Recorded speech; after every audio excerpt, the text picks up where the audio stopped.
Taigi sveiki visi ir šį kartą pamokėlė bus apie tai, kaip instaliuoti ir naudoti Skype'o. Mano naudojama operacinė sistema yra Windows 8. Taigi Windows 8 sistemoje Skype'ą galima naudoti kaip appsą arba kaip įprasta senesniuose Windows'e kaip atskirą programą. Aš šiuo atveju parodysiu, kaip reikia instaliuoti Skype'ą kaip atskirą programą. Taigi atsidarime savo naršyklę ir einame į filehypo.com. Šį linką paliksiu žemiau video. Taigi ieškome Skype.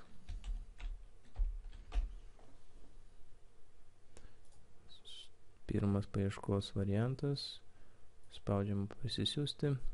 Taigi siuntimas baigtas. Ir Skype instaliavimas vyksta dabar. Pasirinkame kalbą lietuvių. Sutinkama toliau. Šis yra Skype pluginas naršyklėms. Jo dažniausiai niekam nereikia. Neinstaliuojam. Tęsti. Šie pluginai irgi nereikalingi. Kadangi Skype'ą nusipirko Microsoft'as, tai dabar jie siūlo savo produktus instaliuoti. Jeigu norite, būtinai susinstaliuokite. Taigi spaudžiame tęsti. Ir vyksta Skype instaliacija. Tai gali užtrukti kelias minutės. Taigi Skype'o instaliacija baigta.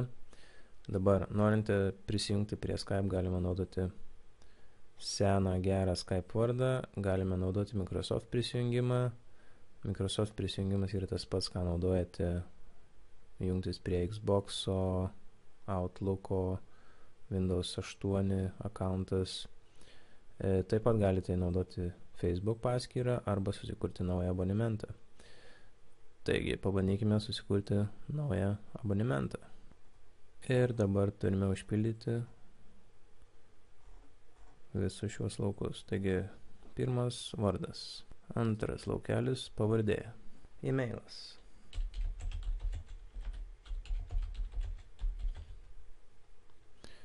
Dar kartą pakartojame e-mailą.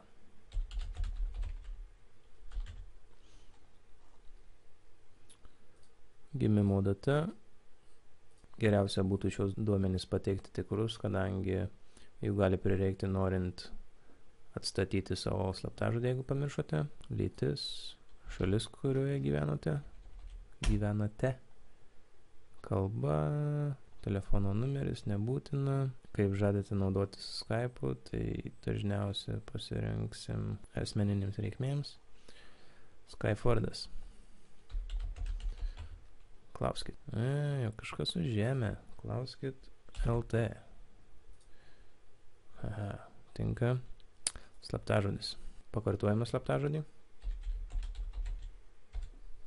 Reikia suvesti, ką matome šiuose paveikslėliuose. Taigi mes matome 4, 2, 4, 5, 4, 5, 6, 8, 3, 0, 6, 5, 8. Sutinkame ir tęsti.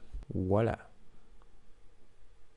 Taigi registracija baigta. Pabandykime prisijungti prie savo naujojo Skype. Klauskite LT. Slaptažodis. Ir prisijungti.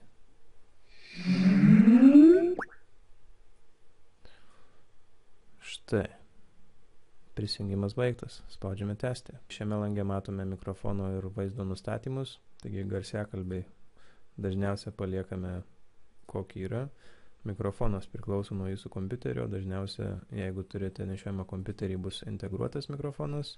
Jeigu matote šią žalią liniją, kuri aktyvuojasi, kai šnekate kaip šiuo atveju, tai jūsų mikrofonas veikia puikiai ir jūsų video kamera.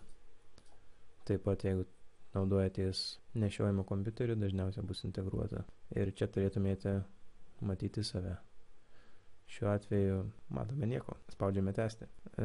Čia galima pasikeisti savo Skype paveikslėlį, mes jį pridėsim vėliau. Čia mano vardas ir viskas.